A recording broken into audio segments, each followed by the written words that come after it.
Our conversation on bullying in the Ask the Expert section today. A little bit of a twist on this, though.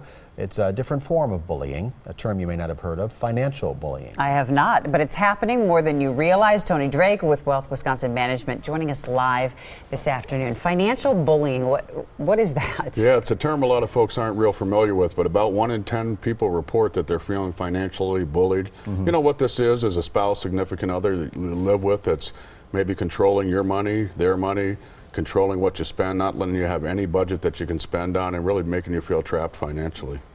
So who's most likely to be a victim here? You know, this is the surprising part, I think. Many of us think it's going to be an older generation, a more traditional thought there, but it's actually 18 to 34-year-olds are 3 times more likely to feel financially bullied. We have a great quiz at our website, wealthwisconsin.com. You can answer some questions, see if maybe you might be a victim of this.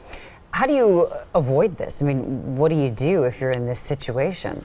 You know, there's a number of things that we really encourage couples to do. The first thing is debt. You know, if you have debt, the biggest thing, you got to be honest with your partner about it. Maybe it's student debt if you're younger. Maybe it's, you know, some type of medical bills if you're thinking about getting married. So that debt can be a real issue.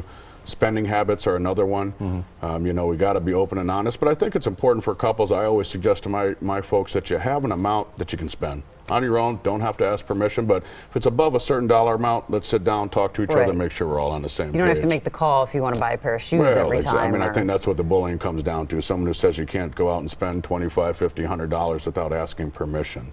You know, I think some of the other things are budget. We got to have a budget, got to stick to it. Sometimes in a couple, there's a spender, there's a saver. Somebody wants to think about the future. The other person wants that vacation, their dream. So really important that we're on the same page with the budget. And you got to split up the financial duties. You know, maybe one of you are just better at finances than others. But I think it's important, even in that scenario, got to make sure we're both involved and we're on a team on this issue. If you've got a couple that can't agree, they don't see eye to eye, how can they come together? I think the biggest thing is honesty. About 13% of folks admit to lying about their finances. I think financial infidelity can be as damaging as, you know, sexual infidelity. So got to have open lines of communication, and sometimes it takes a professional to help. Seek some help and have somebody help you out with your finances. So. Definitely something to look into before you say I do.